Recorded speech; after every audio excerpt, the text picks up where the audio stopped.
This changed all of us. A year after Watts' murder shook Colorado, investigators on the case continue grappling with trauma. Thank you to Elise Schmelzer, a Denver Post columnist who put her article on a recent front page Sunday Denver Post, and to a growing number of journalists across the country who are finally beginning to talk about this much needed dialogue about the mental ramifications of being a police officer or an investigator. So something needs to be said here, and I'm going to be the one to say it. Police work can fuck you up.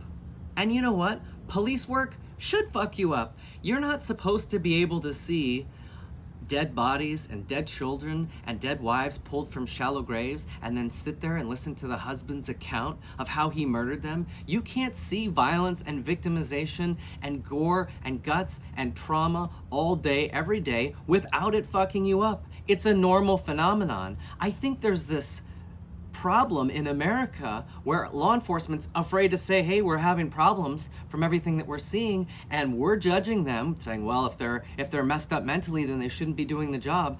But everybody here on earth is just a normal human being, and these officers are human beings, and you can't go see that kind of stuff every day and not have it affect you. So if it's messing you up as a police officer, it should mess you up, and we should be saying to you, are you messed up? If so, we can help you. You're not going to lose your job. You tell us when you need help and what do you need, and we'll get it for you. That's what we should be saying. And this is why I'm trying to get the word out about what I've been writing about, law enforcement distress syndrome. It's different than PTSD. Elise Schmelzer in her column also talks about the cumulative effect of all of the calls, and that's what I've been writing about. What does seeing that kind of thing on a daily basis do to a human being?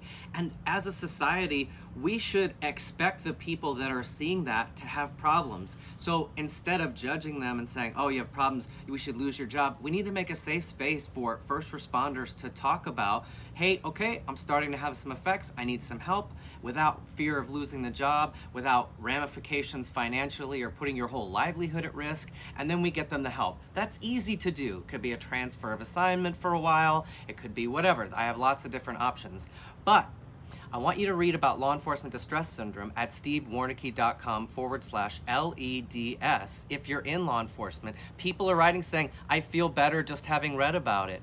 It's important that we all have this dialogue. So thank you, Elise Schmelzer, for the wonderful work that you did. And thank you to the other journalists around the country who are also writing similar toned articles, and they're doing it in a non-judgmental, non-condemning fashion. They're trying to open this much needed dialogue, especially in a day of mass shootings where first responders are having to go to these things regularly. We should expect a toll, and you shouldn't have to suffer silently.